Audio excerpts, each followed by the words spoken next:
ओम शांति शांति। मीठे बच्चों, बाप आया है तुम्हें बेहद की जागीर देने। संसार में पहले जागीरदारी थी तो क्या करते थे लोग? राजे कुछ जागीरें, यानी कोई गांव, 2-4 गांव इकट्ठे दे देते, ये जागीर तुम्हें दी। ये बेहद की जागीर है कि भगवान तुम्हें क्या क्या देंगे? बेहद की शक्तियां, जिससे तुम कुछ भी कर सकें। दिव्य शक्तियां होती हैं, बेहद की शक्तियां होती हैं, वो देंगे। ऐसे मीठे बाबा को तुम बड़े प्यार से याद करो तो पवित्र भी बन जाएंगे। फिर से और पवित्र बनेंगे तो फिर आपके अंदर सब सामर्थ्य आ जाएगी, उड़ने की, प्रकट होने की, अनेक रूप धारण करने की, किसी भी रूप में बदलने की, सब होगा। अभी भले काल्पनिक लग रहा है संसार, जो देवताओं के बारे में वर्णन है वो सारी शक्तियां तुम्हारे अंदर है, सिर्फ पवित्रता से और याद की यात्रा से। याद करो, ये जागीर मिल जाएगी आपको। अच्छा, आप बताओ, रोड बनाना है, रेल बनाना है, उस पर चलना है, ये कठिन है या प्रकट होकर ठंड पहुंच जाना? कौन सा कठिन? प्रकट है जी, अच्छा सब। उसके लिए कुछ बनाने की जरूरत है? कुछ नहीं, कोई साधन चाहिए? कुछ नहीं चाहिए। लेकिन हाँ, उसमें आपको पवित्रता की शक्ति चाहिए। जब पवित्र होंगे तभी ये काम होगा। तो क्या दिखाते? देवताएं चाहे जहां प्रकट हो गए ठंड।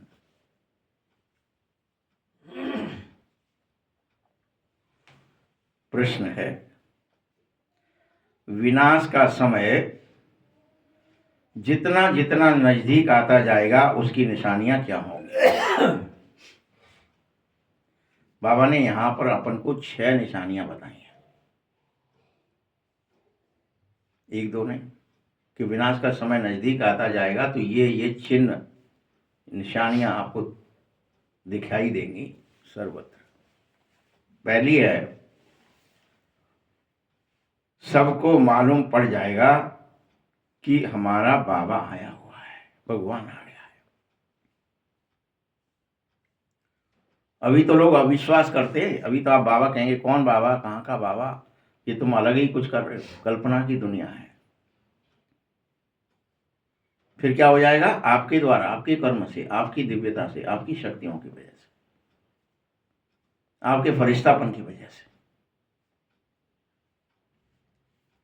ये मालूम पड़ेगा, क्योंकि आप प्रकट होकर सेवा करेंगे, निमित्त बनकर सेवा, कि जरूर हमारा बाबा आ गया है।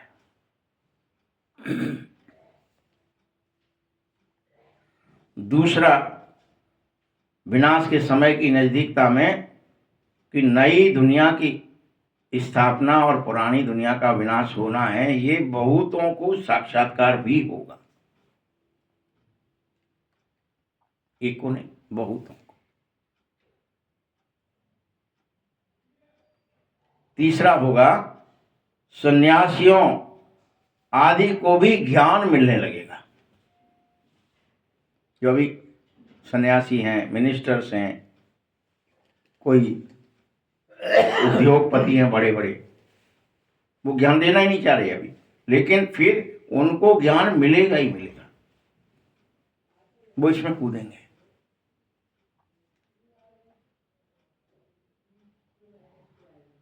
चौथा है, जब सुनेंगे कि बेहद का बाप आया है और वही सदगति देता है, तो चारों तरफ से बहुत आत्माएं दौड़ेंगी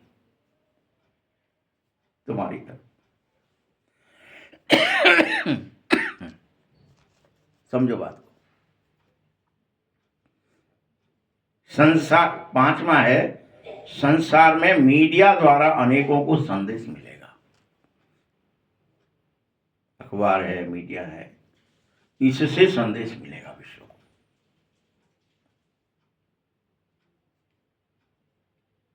ज्ञान वहीं, मतलब कोई जरूरी नहीं है कि ज्ञान के लिए कहीं जाना पड़े, वहीं मिल जाएगा तुरंत और वो एक्सेप्ट कर लेंगे। मिलता तो अभी भी है, लेकिन अपन क्या कर रहे हैं, एक्सेप्ट नहीं कर पा रहे हैं, डाइजेस्ट नहीं हो पा रहा है, अपन को पच नहीं रहा है कि बाबा को याद करने से कैसे पवित्र बन जाएंगे। भाई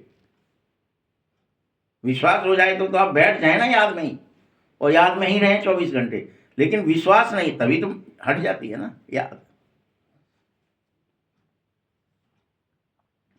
छठा और अंतिम निशानी होगी कि तुम बच्चे स्वयं आत्माभिमानी बन जाओगे उस समय तक पूरी तरह से, और एक बाप की ही याद में अतीन्द्रिय सुख में डूबे होंगे। ऐसी ऐसी हो जाएगी तुम्हारी स्थिति। रोज इतना अभ्यास, इतना दृढ़ता और विश्वास भगवान में, भगवान की शक्तियों में, भगवान के ज्ञान में, भगवान की मुरली में, भगवान की याद में आ जाएगा कि आप एक बाप की याद में और अतीन्द्रिय सुख में ही रहने लगेंगे 24 घंटे।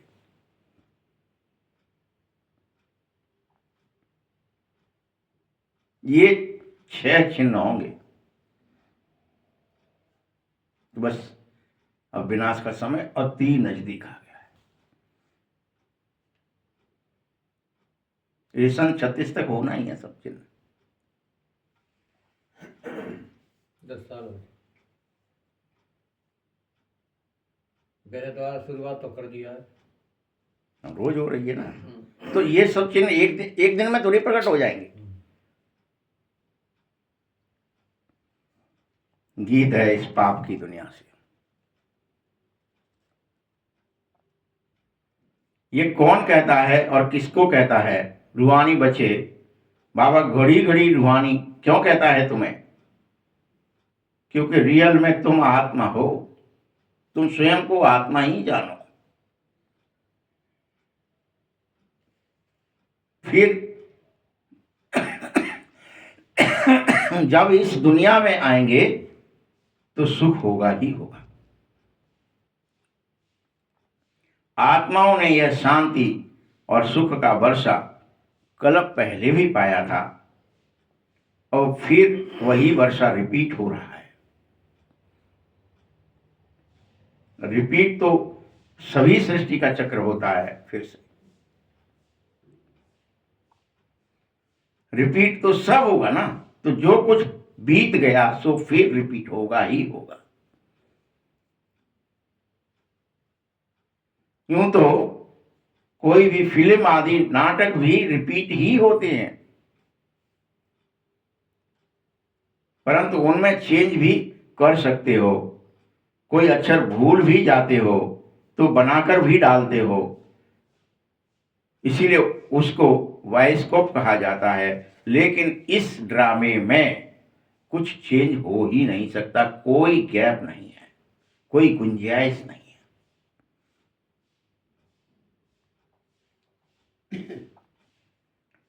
यह तो अनादि बना बनाया ही ड्रामा है। उस नाटक को बना बनाया नहीं कहेंगे। इस ड्रामे को समझने से फिर उनके लिए भी समझ में आ जाएगा। बच्चे समझते हैं जो नाटक आदि भी अभी देखते हैं वह सब तो बहुत ही झूठे हैं।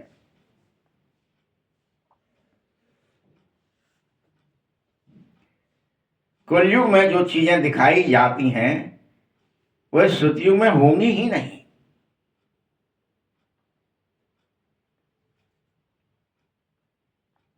सतयुग में तो वही होगा जो कल्प पहले हुआ होगा। इस पर पूरा दृढ़ विश्वास करो।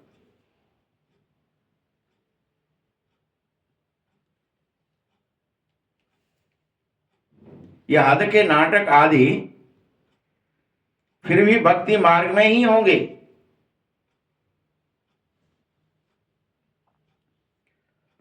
जो चीजें भक्ति की होती हैं ज्ञान मार्ग में अर्थात सतयुग में होती ही नहीं है,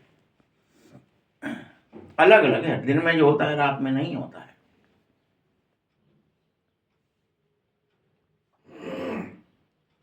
तो अभी बेह बाप के से तुम वर्षा पाओ। बाबा ने समझाया है कि एक लौकिक बाप से दूसरा पारलौकिक बाप से वर्षा मिलता है, सो अभी ले लो उस पारलौकिक बाप का वर्षा।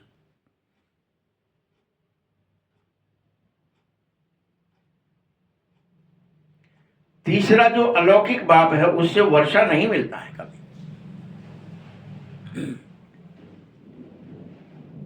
वह तो खुद इस पारलौकिक बाप से वर्षा पाता है, वह देता किसी को नहीं है।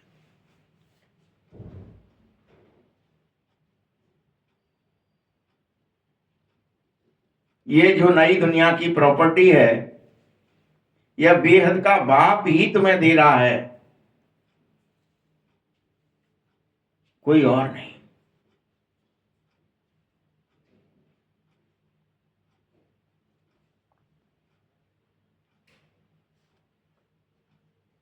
और इसने ही तुम्हें एडॉप्ट किया है, गोद लिया है,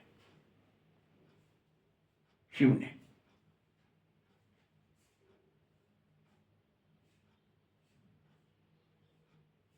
इसीलिए तो इसको बाप कहते हैं। भक्ति मार्ग में लौकिक और पारलौकिक दोनों बाप याद हैं, लेकिन ये अलौकिक वहां याद नहीं आता क्योंकि उसमें उससे कोई वर्षा कभी मिलता ही नहीं है।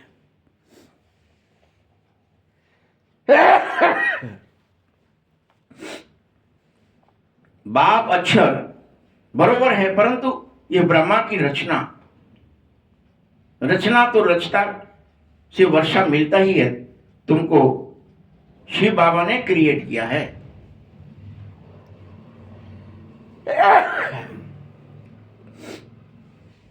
ब्रह्मा को भी शिव बाबा ने ही क्रिएट किया है।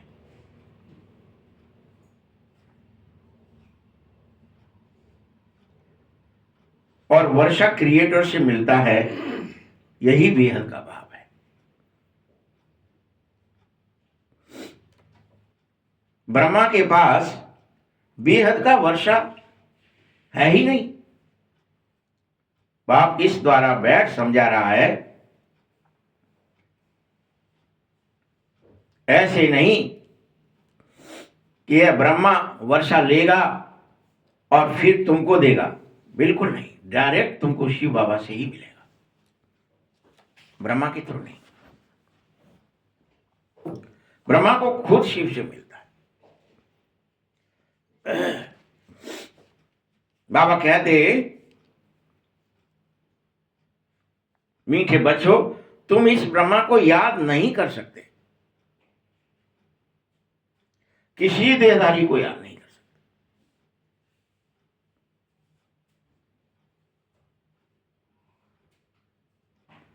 यह बेहद के बाप से तुमको प्रॉपर्टी मिलेगी, तुम उस बेहद के बाप को ही याद करो।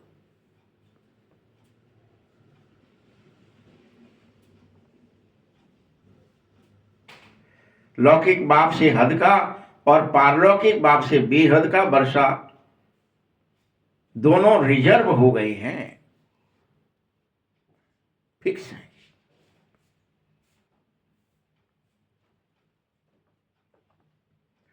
शिव बाबा से वर्षा मिलता ही है। यह तुम्हारे बुद्धि में आना चाहिए कि जो दिव्य शक्तियां मिलेंगी, जो दिव्य गुण मिलेंगे, जो दिव्य ज्ञान मिल रहा है, ये सब शिव से मिल रहा है और किसी से नहीं मिल रहा है।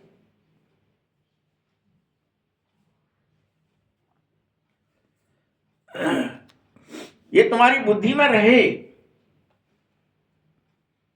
बाकी ब्रह्मा बाबा का वर्षा क्या कहेंगे, बुद्धि में जागीर आती है। यह बेहद की बादशाही है जो तुमको शिव बाबा से मिलती है। यह खुद कहता है, कौन? ब्रह्मा। यह खुद कहता है मुझे याद नहीं करो, क्योंकि मेरी तो कोई प्रॉपर्टी है ही नहीं जो तुमको मिल सके। मुझ पर खुद नहीं है कुछ, सब शिव का ही है।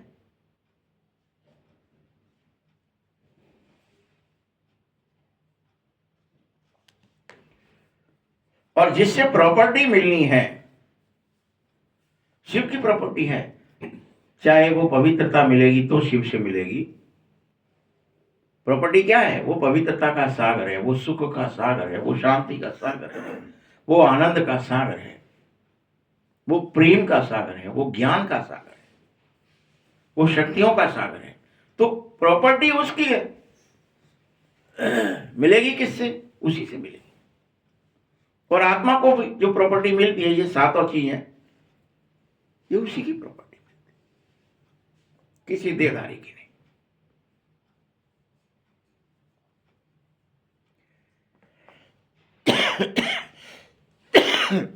जिससे प्रॉपर्टी मिलती उसी को याद करना है। और वही कह रहा है फिर से, मामेकम याद करो, वही कह रहा है।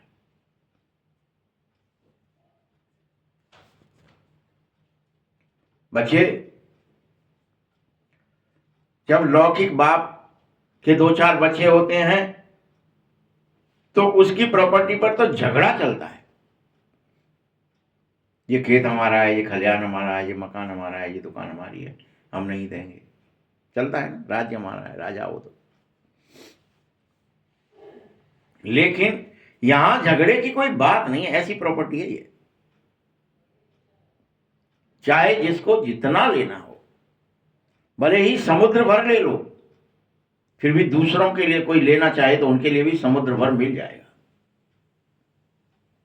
कोई कहे कि मैं तो पवित्रता का, सुख का, सातों गुणों का समुद्र बन गया, मैं भी बाप समान हो गया, तो शायद बाबा के पास खत्म हो गया होगा और दूसरे के देने। नहीं,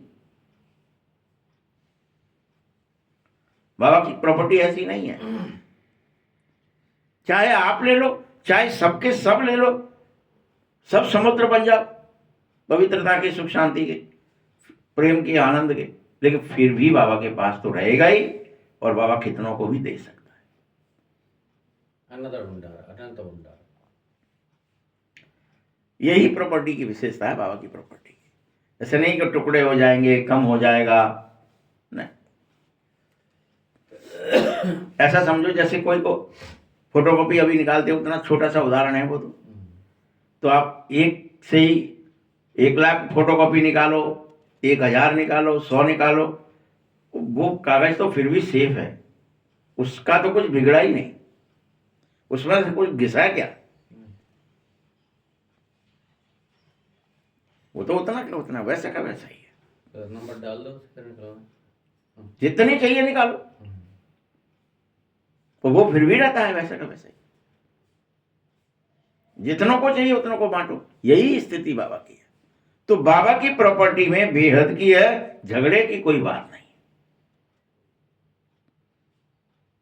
कि आपने प्रेम सीख लिया, ज्ञान सीख लिया, आनंद में रहना सीख लिया, तो बाबा के पास कम, अब कितने भी लोग रहो, सबके सब रहो, पूरी पृथ्वी के जितने मनुष्य हैं सब रहें, सभी आत्माएं, तो भी बाबा के पास उतनी की उतनी रहती ही है प्रॉपर्टी, वो कभी खुटती नहीं, और तुम सब पर भी हो जाएगी। सिर्फ झगड़े की कोई बात नहीं है। बाप की याद अगर नहीं करोगे तो पता है क्या होगा? ऑटोमेटिकली बेहद का वर्षा नहीं मिल सकेगा। ऑटोमेटिक है जी। नहीं याद किया तो वो पवित्रता, सुख, शांति नहीं मिलेगी जो तुम्हें मिलनी थी, जो वर्षा मिलना था, जो ज्ञान मिलना था, जो शक्तियां मिलनी थी, नहीं मिलेंगी।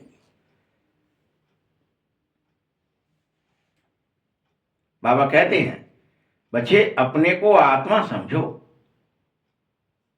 इस रथ को भी कहता हूं, इस ब्रह्मा को भी कहता हूं, इस रथ को भी कहता हूं, अपने को आत्मा समझकर मुझे याद कर तू भी। तेरा भी वही काम है जो सब बच्चों का है, तुझे भी पुरुषार्थ करना है, सबको करना है।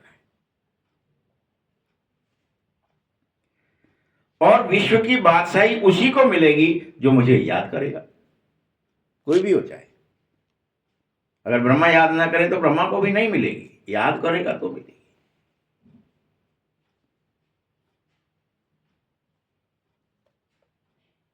इसी को कहा जाता है याद की यात्रा।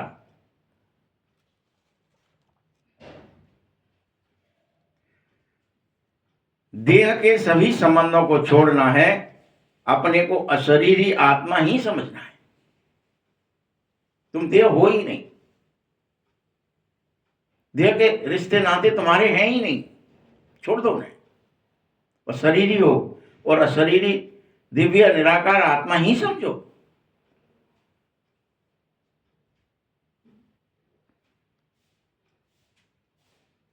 इसमें मेहनत है, लेकिन ये मेहनत करो। पढ़ाई के लिए कोई तो मेहनत चाहिए ना। इस याद की यात्रा से तुम पतित से पावन जरूर बन जाएंगे। संसारी मनुष्य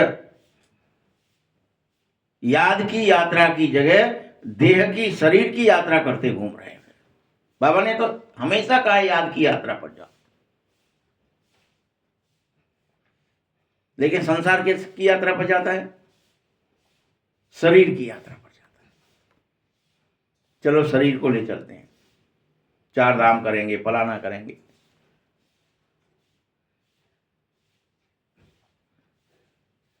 तुम्हें आत्मा की यात्रा करनी है, और आत्मा याद की यात्रा ही कर सकती है।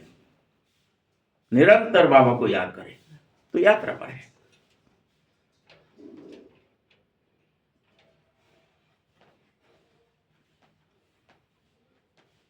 इस याद की यात्रा से तुम पतित से पावन बनते हो, वह यात्रा से नहीं।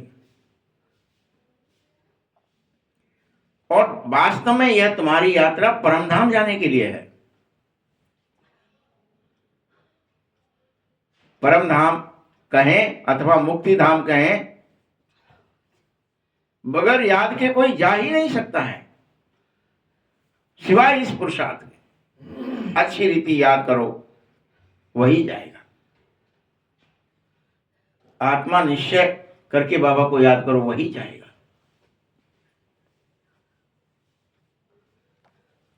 और फिर वही ऊंच पद भी पा सकेगा। बल जाएंगे तो सब, परंतु वह तो पतित हैं, तभी तो पुकार रहे हैं, हे पतित पावन आ जाओ, पावन बना जाओ।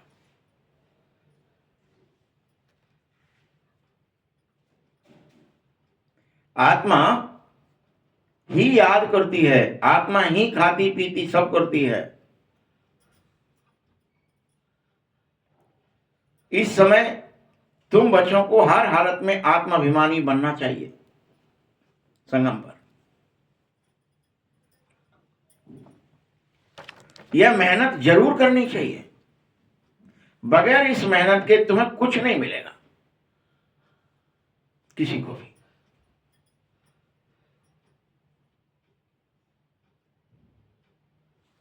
और है भी बहुत ही सहज, परंतु माया की अपोजिशन बड़ी जबरदस्त है कि तुम बस ये मत करो, बाकी कुछ भी करो। माया की अपोजिशन है, पहरा है।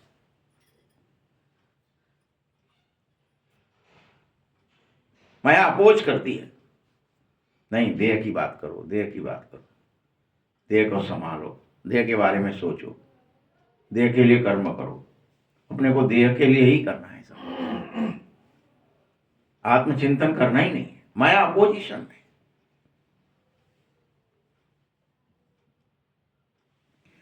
जिन बच्चों की तकदीर अच्छी है वह झट याद में लग जाते हैं, आत्मस्मृति में रहते हैं, करके बाबा को याद करते हैं। लेकिन तकदीर अच्छी नहीं है तो माया की अपोजिशन झेलनी पड़ती है। कोई कोई तो बड़ी देरी में आते हैं ज्ञान सुनने, मुरली में।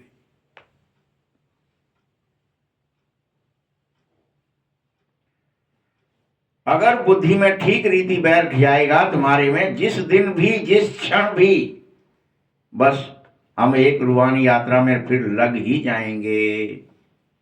जब तक बैठा नहीं है तब तक धंधा दौरी में लगे हुए हैं, देह दुनिया में लगे हुए, तेरे मेरे में लगे हुए, बैठा नहीं है इसलिए।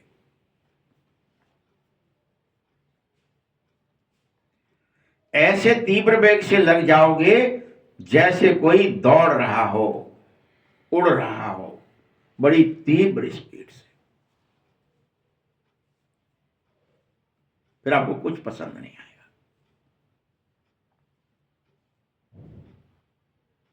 ऊंचाई पर जैसे जब कोई उठ जावे और ऊंचाई तक भी आपके पास फ्यूल बच गया है और आप कक्षा से ऊपर चले गए तो क्या है फिर? ऑटोमेटिक समस्त आकर्षण खत्म हो जाते हैं, स्थूल में भी वैसा ही है। ये देह के आकर्षण, दुनिया के आकर्षण सब खत्म हो जाएंगे। उतनी याद की यात्रा में चलो कि उस आकर्षण क्षेत्र के ऊपर निकल जाओ, फिर कोई पीछे नहीं मार सकता। फिर तो बाबा के पास ही जाना पड़ेगा, अच्छा ही नहीं लगेगा इस दुनिया में, देह में। फिर तो तुम्हारे इस घर में रहते बुद्धि झट जाएगी बाबा के पास। ये बहुत ही अच्छी राइट बात है, जो बच्चे इसके निमित्त बनेंगे।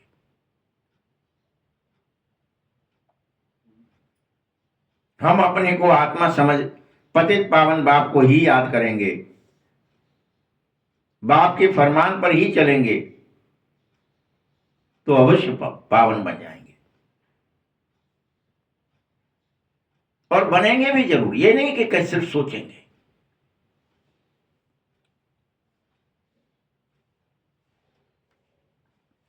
यही पुरुषार्थ की बात है। इतना सहज पुरुषार्थ होते हुए भी बहुत डिफिकल्ट लगता है, लेकिन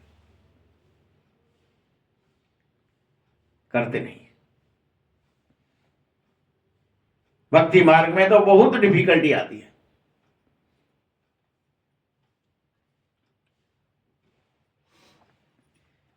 यहां तुम बच्चों की बुद्धि में होना ही चाहिए कि अब हमको वापस जाना है बाबा के पास। बुद्धि में होना ही चाहिए।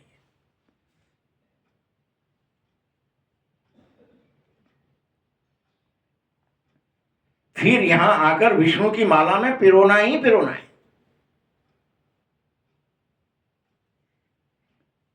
माला का हिसाब करें,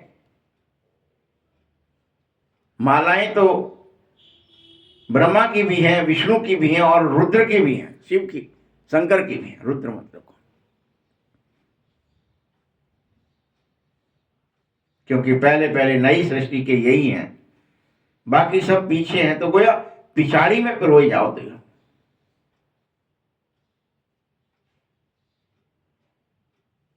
कहेंगे ना तुम्हारा ऊंच कुल क्या है, तुम कहेंगे विष्णु कुल है। हम असल विष्णु कुल के थे, सबके सब। फिर क्षत्रिय कुल में जाते हैं हम ही। फिर उसके बाद तो अनेक बिरादरियां निकल पड़ती हैं।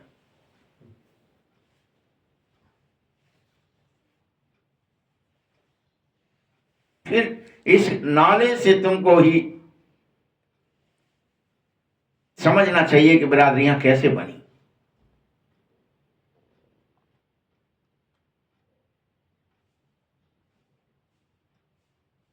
परंतु सबसे पहले रुद्र की माला बनती है और ऊंच से ऊंच बिरादरी बिंदु रूप, ज्योति रूप, निराकार ही होता है। रुद्रमाला ही होती है। अभी तुम्हारी रुद्रमाला ही बन रही है। तुम अति सूक्ष्म दिव्य ज्योति स्वरूप ही बन रहे हो, बिंदु रूप ही बन रहे हो, बीज रूप ही बन रहे हो। बाबा ने समझाया है कि रुद्रमाला में तुम्हारा सबसे ऊंचे से ऊंचा कुल है रुद्र कुल, रुद्री जिसे कहते हैं।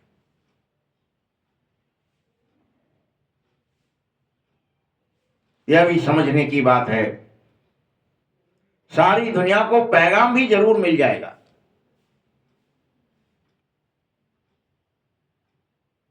जैसे कई कहने लगे हैं भगवान जरूर कहीं आया हुआ है परंतु पता नहीं चल रहा कहां है। अभी इतना ही कहते हैं। कोई कहता है कल की अवतार तो हो चुका है भाई, लेकिन पता नहीं चल रहा कहां है।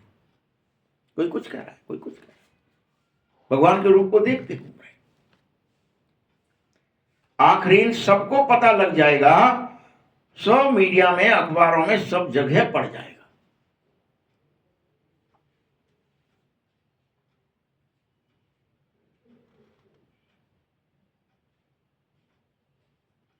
अभी तो तुम थोड़ा बहुत डालते भी हैं, ऐसे नहीं है कि एक अखबार सब पढ़ते हैं। लाइब्रेरी में पढ़ सकते हैं, कोई 2-4 अखबार भी पढ़ते हैं, कोई बिल्कुल नहीं पढ़ना चाहते। यहां सबको मालूम पढ़ना ही है, लेकिन एक न एक दिन सारी विश्व की आत्मा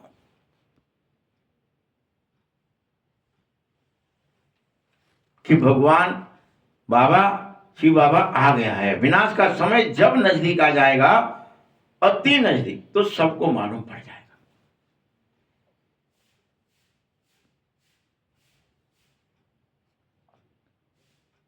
और तब नई दुनिया की स्थापना, पुरानी दुनिया का विनाश होगा। यह बहुतों को साक्षात्कार होंगे। बोलना नहीं पड़ेगा तुम्हें, समझाना नहीं पड़ेगा, प्रदर्शनी में होंगे साक्षात्कार।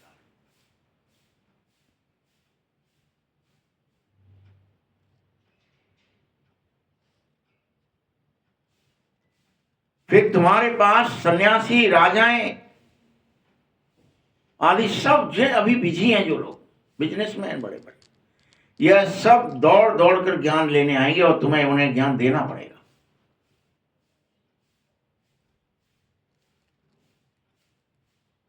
बहुतों को उस समय पैगाम मिलेगा, अंतिम समय में। तब तुम्हारी व्यंग मार्ग की सेवा होगी। तुम ऐसे थोड़ी कोई जा करके देने वाले, कोई बुलाएगा वहीं पहुंच जाएगा ठंड, उसी के सपने में वह सो रहा होगा, तुम दर्शन दे रहे हो।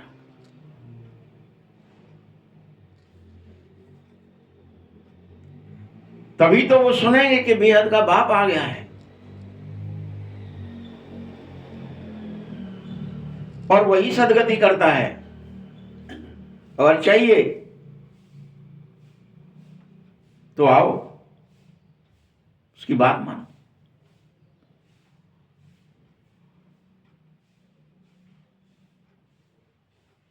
अभी जो कुछ भी निकलता है दिलचस्प, दिल पसंद या कायदे मुजीब निकलता ही नहीं है। अभी तो अखबारों में हो चाहे मीडिया में।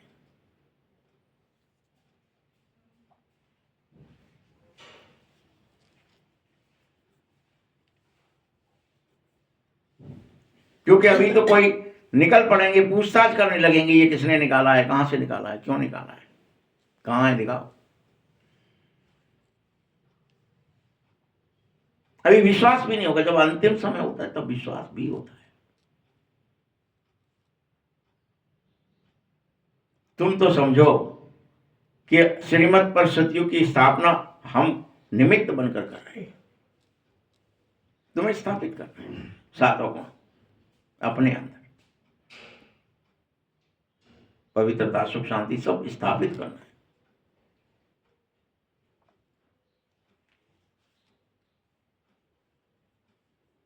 तुम इस समय ईश्वरीय भांति हो, ईश्वरीय मिशन के भांति।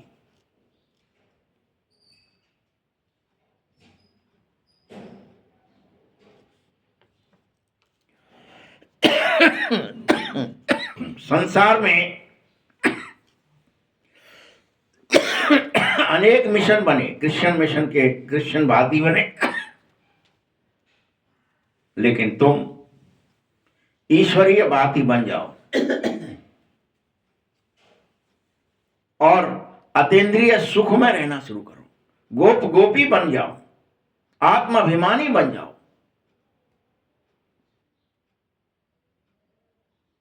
दिखावे के लिए नहीं, यथार्थ। ये नहीं हम बन गए, लो हमने कपड़े पहन लिए बन गए, बैज लगा लिया बन गए, कोई और काम कर लिया तो बन गए, नहीं। क्या बनना है? अतीन्द्रिय सुख में रहना सीखना, गोप गोपी बनना है, समस्त इंद्रियों से पीना है ईश्वरीय शक्तियां, ईश्वरीय ज्ञान, ईश्वरीय गुण, आत्माभिमानी बनकर पीना है। और एक बाप को ही याद करना है, दूसरा कोई याद ही ना आवे, कोई भय, कोई चिंता, कोई दुख रहे ही नहीं, परवाह ही न रहे किसी की, कौन क्या कहेगा, मीडिया क्या कहेगा, पुलिस क्या कहेगा, मिलिट्री क्या कहेगा,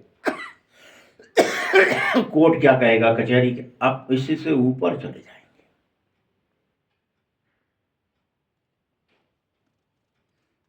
यह राजयोग एक बाप ही सिखा रहा है, वही गीता का भगवान है।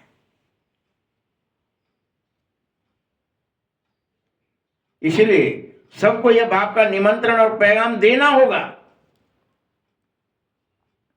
बाकी सब ज्ञान का श्रृंगार है, बाकी बातें तो श्रृंगार है। जो ज्ञान में चित्र आदि भी बने हैं, ये सब ज्ञान का श्रृंगार है, प्रदर्शनी, फोटो, ये वो सब श्रृंगार है। यह बाबा ने बैग बनवाए हैं मनुष्यों को समझाने के लिए। ये चित्र आदि तो प्राय लोप ही हो जाएंगे, कोई नहीं बचेगा।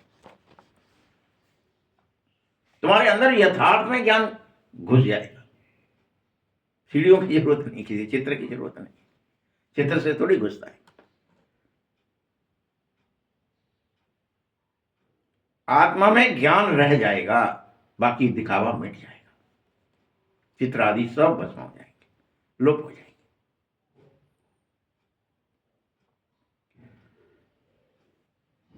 बाबा को यह ज्ञान है, ड्रामा की नूंद को बाबा जानता है, इसलिए ऐसा कह रहा है।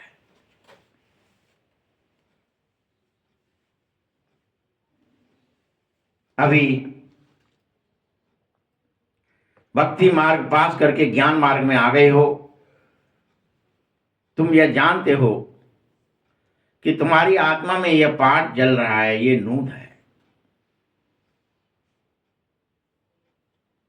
जो फिर से हम राजयोग सीखेंगे शिव बाबा से। बाप को ही आकर के यह ज्ञान देनी होती है। बाबा ने ही हर कल्प ज्ञान दी है, आत्मा में नूंद है, वहां जाएंगे, पहुंचने पर फिर नई सृष्टि, नई दुनिया का पाठ रिपीट होने लगेगा।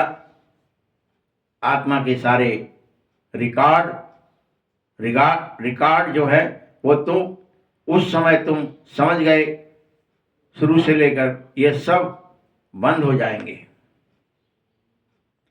भक्ति आदि सब पाठ भी बंद हो जाएगा। फिर कोई मूर्ति पूजा, फलाना पूजा सब बंद हो जाएगा, कुछ जरूरत नहीं। किसी देहधारी को याद नहीं, किसी को याद करना ही नहीं है। जब स्थूल ब्रह्मा को याद नहीं करना है तो किसी मंदिर की मूर्ति को याद कैसे कर सकते आप? नहीं कर सकते, बंद हो जाएगा सब। और फिर तुम्हारी एक्ट सतयुग में चली जाएगी और वही चलेगी। क्या होगा यह बाप अभी तुम्हें नहीं बताएगा। सतयुग में क्या होगा कोई बता दो, नहीं, वो पाठ नूंद है, तभी टाइम पर ही खोला जाएगा। जो कुछ हुआ होगा वही होगा बच्चे, बस इतना समझ लो। पूछते ना बच्चे लोग, बताओ क्या होगा सतयुग। समझा जाता है सतयुग नई दुनिया होगी, जरूर वहां सब कुछ नया, सतो प्रधान और सस्ता होगा। जो कुछ कल्प पहले हुआ है वही होगा, बाप इतना ही कहेगा बस। देखो बच्चे, दिखाया जाता है यहाँ भक्ति काल में कि लक्ष्मी नारायण आदि को बहुत सुख थे।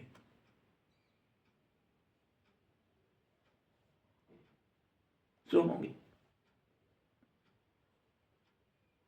हीरे जवाहरात धन दौलत सब बहुत रहता है। ये नहीं है कि धन है तो धन के साथ वहां सुख भी होता है।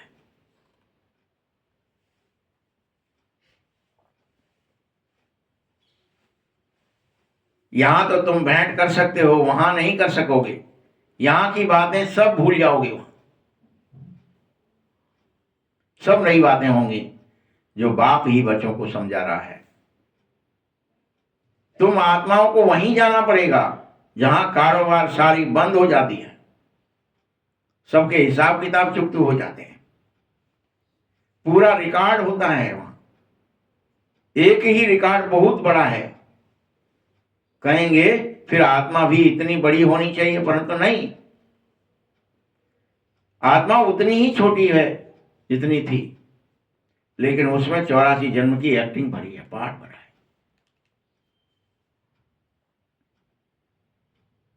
आत्मा तो अविनाशी है, उसका पाठ भी कभी खत्म नहीं होता, आत्मा तो होती नहीं खत्म।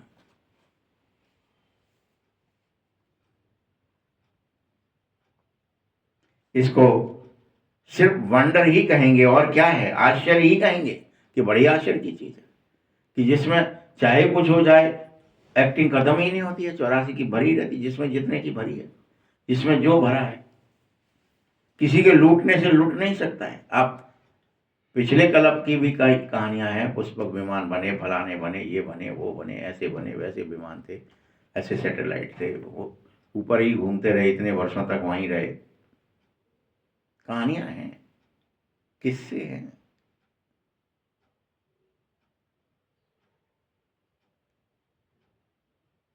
फिर मिट जाता है, फिर आ जाता है, क्योंकि आत्मा में होता है, कल्प कल्प का है, हर 5000 वर्ष बाद फिर से प्रकट हो जाता है। जिसके अंदर जो चीज नूद होती है, हवाई जहाज जिसके अंदर नूद है वही तो आविष्कार करेगा आकर के, बाकी को किसी को समझ में नहीं आएगा कि हवाई जहाज कैसे बन सकता है। लेकिन जिसके अंदर आत्मा में नूद है वो उस चीज का आविष्कार कर देगा। कंप्यूटर कैसे बनेगा, कौन सी चीज कहां कैसे होगी, हर चीज का आविष्कार उस आत्मा में भरा है। एक्टिंग के रूप में भरा है, कर्म के रूप में भरा है, गुणों के रूप में भरा है। तो ऐसे आश्चर्यवत चीज और कोई हो न सके, जितनी आश्चर्यवत आत्मा है उतनी कोई और चीज आश्चर्यवत नहीं, वंडरफुल नहीं है।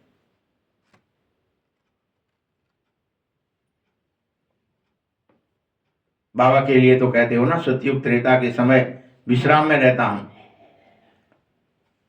बाबा विश्राम करता है सतयुग त्रेता में आराम से, लेकिन बच्चों को तो पाठ बजाना है, ऑलराउंडर पाठ। सतयुग हो चाहे त्रेता हो चाहे द्वापर हो कलयुग हो, तुम्हें तो पाठ बजाना ही है, तुम्हें विश्राम नहीं है। सबसे ज्यादा तुम्हारा ही पाठ है बच्चे, जो प्रथम जन्म के होते हैं, जो नारायण स्वरूप बन जाते हैं, उनके आत्मा में नूद है। वो पाठ मिट ही नहीं सकता है। जो बाप वर्षा भी ऊंचा दे रहा है, कह रहा है बच्चे 84 जन्म तुम ही लेते हो, हमारा तो पाठ सिर्फ ऐसा ही है, और कोई हमारा पाठ भी बजा ना सके। ये सब वंडरफुल बात है। हर एक का पाठ किसी एक का पाठ दूसरे से मिलता ही नहीं है। बाबा का पाठ भी किसी और से नहीं मिलता। बाबा का काम कोई और नहीं कर सकता है कि मुक्ति जीवन मुक्ति देने के लिए कोई और आ जाए, इस बार बाबा नहीं आए, नहीं कर सकते। हर एक में भरा है। बाप जो पतित पावन है वही पतित पावन है, वही पतित से पावन बना सकता है, उसमें ही फैसिलिटी है। वही पारस पत्थर है, वह छुएगा तो बदल जाएंगे बस। इसीलिए तो जो आत्माओं को बाप बैठ समझाता है, ये बड़ी वंडरफुल बात है।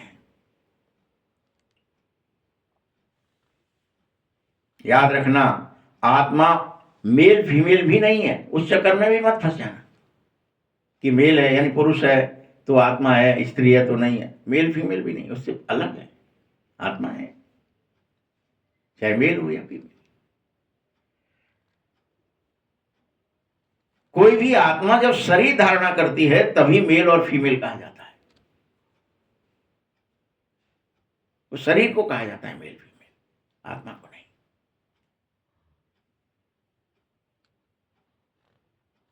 आत्मा तो सब शिव बाबा के बच्चे हैं, भाई भाई हैं आपस में। तो भाई भाई हैं तो जरूर वर्षा पाने के लिए हैं। आत्मा ही बाप का बच्चा है, कोई और नहीं। शरीर नहीं है आत्मा, बाप का बच्चा। बाबा वर्षा दे रहा है, बाप से वर्षा ले लो। सब आत्माओं का हक है ये वर्षा लेना।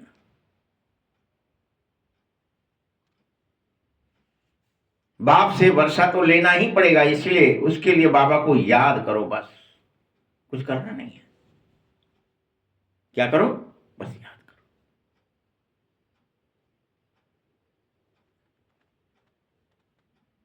अपने को आत्मा समझकर याद करो बाबा को। हम सब भाई भाई हैं यह समझ करके दूसरों को दृष्टि देखो। सब आत्मा ही आत्मा है। आत्मा कभी बदलती नहीं है, उस दृष्टि से देखो। कभी बदल नहीं सकती है आत्मा, कुछ और नहीं बन सकती। आत्मा आत्मा ही रहती है। हाँ, बाकी शरीर है जो कभी मेल का कभी फीमेल का, आत्माएं धारणा करती रहते हैं, धारण कर लेते हैं। यह बड़ी अटपटी है बातें, लेकिन समझने लायक है।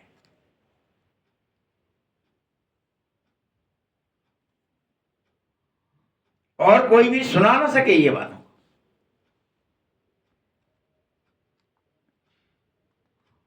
बाप से या तुम बच्चों से ही सुन सकते हैं बस। बाप ने तुम्हें सुनाया, तुम किसी को सुना भी सकते।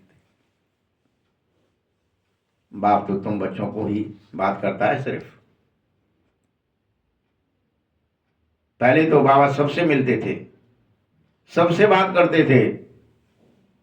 अभी करते करते आखिरी तो कोई से बात ही नहीं करता है। बात करेगा भी नहीं किसी से भी।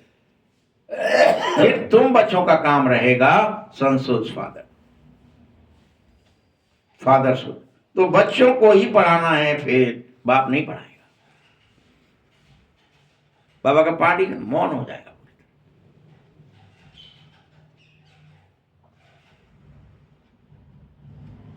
फिर तुम बच्चे बहुतों की सेवा कर सकोगे। बाबा समझा रहा है, ये बहुतों को आप समान बनकर बनाकर लाना होगा। फिर यह बड़ा राज है कि कौन राजा बनेंगे, कौन छोटा राजा बनेगा, कौन रूहानी सेना बनेगा, जो सबको रावण की जंजीरों से छुड़ाओगे।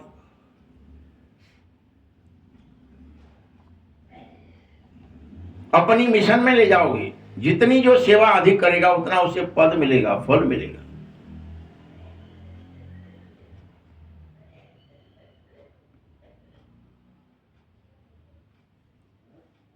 जो ज्यादा भक्ति करता है वह ज्यादा होशियार हो जाता है और वर्षा ले लेता है। ये पढ़ाई है बच्चे। बस एक बात याद रखो कि अगर अच्छी रीति पढ़ाई नहीं की तो फेल हो जाओगे, फिर कोई रोक नहीं पाएगा, बाप भी नहीं। इसलिए पढ़ लो। पढ़ाई बहुत सहज भले ही लग रही है तुम्हें, अरे आत्मा ही तो समझना है, बाबा को ही तो याद करना है। इसमें क्या बड़ी बात है? भले ही सरल लग रही है, भाई एक ही अक्षर की तो पढ़ाई है।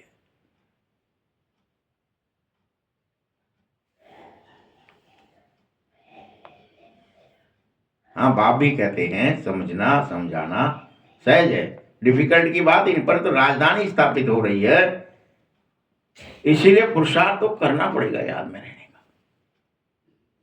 कि समझ गए तो बस बहुत है। समझने से नहीं होगा, पुरुषार्थ करो, याद में रहो। कि हम ऊंच पद पाएं, मृत्यु लोक से अमर लोक के लिए ट्रांसफर हो जाएं। जितना पढ़ेंगे उतना अमरपुरी में ऊंच पद अवश्य पाएंगे। बाप को प्यार भी करना होता है, क्योंकि बाप बहुत प्यारे से प्यारी वस्तु है।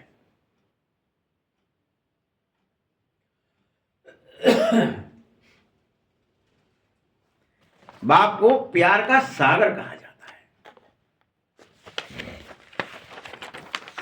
जो एक रस प्यार देता है, उससे एक रस प्यार तुम्हें भी होना है। कोई याद करते हैं, कोई नहीं भी करते हैं, किसी को समझाने का भी नशा रहता है, बस कि समझा दें चलो दूसरों। बड़ा टेम्पटेशन है कोई को बताना। ये यूनिवर्सिटी है बच्चे, यहां तो स्पिरिचुअल पढ़ाई पढ़ाई जाती है बस।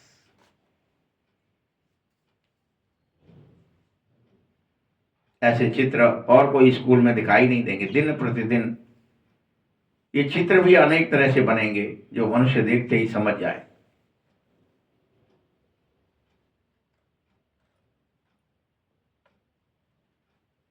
जैसे सीढ़ी बहुत अच्छी है, परंतु देवी देवता धर्म का जो नहीं होगा वह तो समझ में ही नहीं आएगा उसकी सीढ़ी क्या है।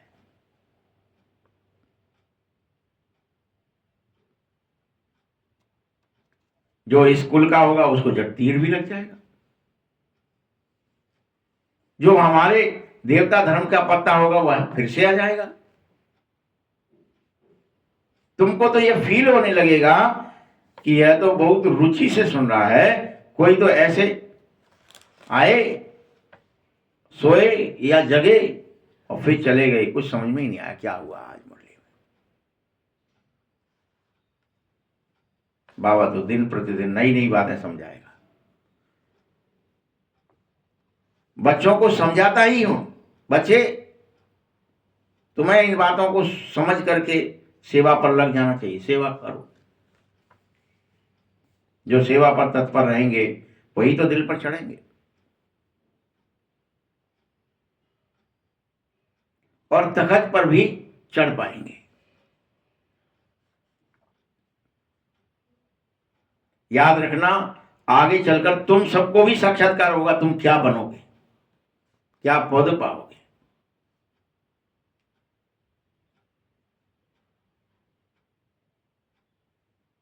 और फिर तुम उस खुशी में लौट जाओगे, रहने लगोगे। हम तो ये बनेंगे।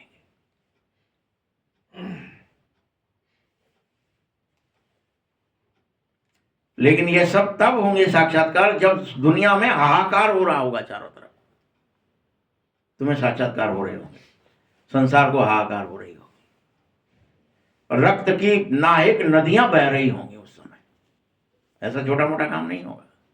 मार काट, धड़ाम धुड़ूम सब हो रहा होगा, कर्फ्यू लगे होंगे, तब तुम साक्षात्कार में जा रहे होंगे।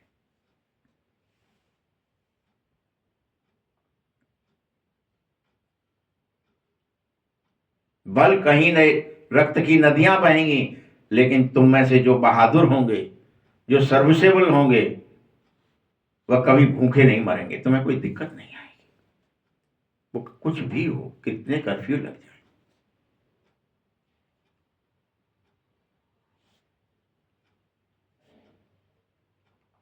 तुम तो समझो कि हमको वनवास में रहना ही पड़ेगा।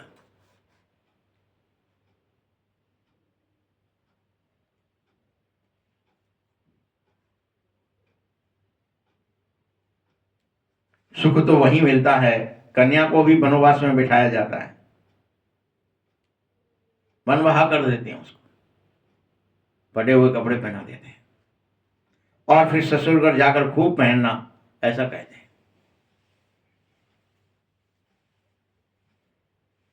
अभी तो तेल ताई हो रहे हैं, अभी तो तुम्हारा मैल उतर रहा है, तो अभी तुम फटे ही पहनो।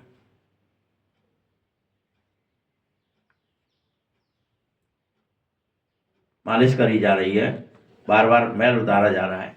जीव सब चली जा रही, बहुत पुरानी होता ही सब है।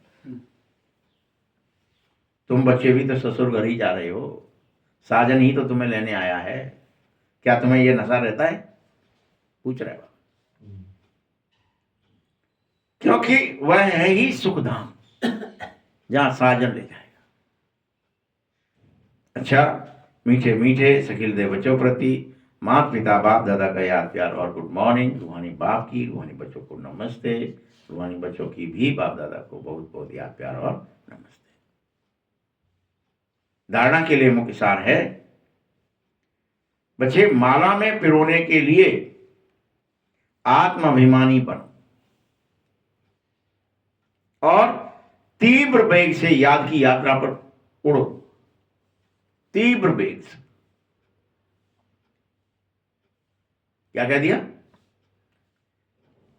याद की यात्रा करनी ही होगी, बड़े तीव्र वेग से करनी है। बाप के फरमान पर चल करके पवित्र जरूर जरूर बनना है। बाबा का एक ही फरमान है, याद करोगे तो पवित्र बनोगे, लेकिन पवित्र जरूर बनना है तो याद जरूर करना है।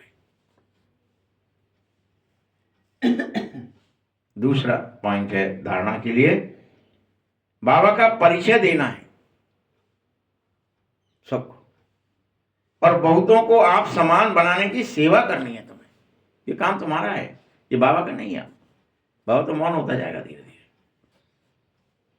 तुम्हें भगवान को प्रत्यक्ष करना है कि भगवान आ गए। तुम्हें फरिश्ता बनना होगा, तुम्हें जगह जगह जाके साक्षात्कार कराने होंगे खुद अपने द्वारा। यहां बनवाहा में रहना है तुम्हें, कुछ मिले ना मिले, बनवाहा में रहो।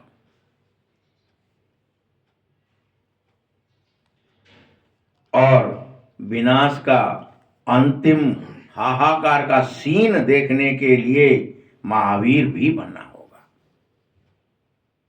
यानी हार्ट अटैक हो जाए, हाय मर गए, इतनी जनता मार डाली, हाय जी क्या हो गया। क्या कहा बाबा ने? अंतिम हाहाकार का खूने नायक नदियों का सीन देखने, वो सीन है, सिर्फ पिक्चर का सीन है, वो इस ड्रामे का सीन है।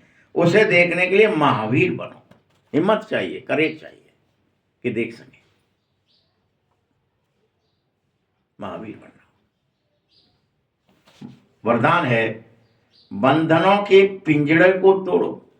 कोई भी बंधन है, कर्म का बंधन है, मोह का बंधन है, लोभ का बंधन है, अहंकार का बंधन है, शरीर रूपी इंद्रियों का कोई बंधन है, तोड़कर जीवन मुक्त स्थिति का अनुभव करने वाले सच्चे ट्रस्टी भव। सच्चे ट्रस्टी, समस्त पिंजड़ों को तोड़ दो। तैयार होना सब कि नहीं? जीवन मुक्त स्थिति का अनुभव करो। जीवन है ही नहीं, जीवन से मुक्त हो गया मैं, ऐसे सच्चे ट्रस्टी। तब वो ट्रस्टी, यानी कि हम रह रहे हैं और ट्रस्टी कह रहे हैं ऊपर से, नहीं। ट्रस्टी मतलब जीवन मुक्त स्थिति में है। शरीर का व संबंध का बंधन ही पिंजरा है। इस पिंजरे से, इस पिंजरे को तोड़ दो। शरीर का और संबंधों का बंधन, ये पिंजरा है, इसमें बंधेगा, इसे तोड़ नहीं पाए। मेरा मोड़ा, मेरी मोड़ी, मेरा फलाना, मेरा ढेका। तुम्हारा, तुम पैदा हुए थे तब तुम्हारा कोई था, और फिर बाद में इतने सारे मिल गए, इतने चले गए, लेकिन तो भी तुम्हारे को क्या ही लग रहा है। फर्ज अदाई के निमित्त मात्र निभानी है, लगाव से नहीं, तब कहेंगे निर्बंधन। जो ट्रस्टी बनकर चलते हैं वही निर्बंधन है। यदि कोई भी मेरापन बचा हुआ है तो अभी भी तुम समझो पिंजड़े में ही बंद हो। मैं मेरा बचा है, पिंजड़े में बंद हो, तोड़ा ही नहीं तुमने, तुम बाहर नहीं निकले हो। अभी पिंजड़े की मैना के से फरिश्ते बन जाओ, सारे बंधन काट दो। पिंजड़े की मैना मत बनो। इसलिए जरा भी कहीं बंधन न रहे, मन का भी बंधन न रहे। क्या करूं, कैसे करूं, चाहता तो हूं, होता नहीं है, नहीं चलेगा। याद तो करना चाहता हूं, होता ही नहीं है। बड़े झंझट है, कहा करें महाराज, ऐसा नहीं चलेगा। ये भी मन का बंधन है। जब मर जीवा बन जाएंगे तो सब प्रकार के बंधन समाप्त, सदा जीवन मुक्त स्थिति का अनुभव होता ही रहेगा। स्लोगन है, संकल्पों को बचाओ तो समय, बोल सब स्वतः बच जाएगा। बस संकल्पों को बचाओ। अव्यक्त इशारे हैं आज के। संपन्न व कर्मातीत बनने की धुन लगा लो। कैसा बनने की? संपन्न, सर्वगुण संपन्न, 16 कला संपूर्ण। कर्मातीत बनने की धुन लगा लो। कर्मातीत अर्थात कर्म किसी भी बंधन के स्पर्श से न्यारे हो जाए, ऐसे ही अनुभव बढ़ता जाए। कोई भी कार्य स्पर्श न करे और करने के बाद जो रिजल्ट निकलती है उसका भी स्पर्श न हो, बिल्कुल ही न्यारापन अनुभव होता रहे। क्योंकि दूसरे कोई ने कराया और मैंने किया, निमित्त बनने में भी न्यारापन अनुभव होना चाहिए तुम्हें। जो कुछ बीत गया उसे जस्ट फुल स्टॉप लगाकर उससे न्यारे बन जाओ। ओम शांति।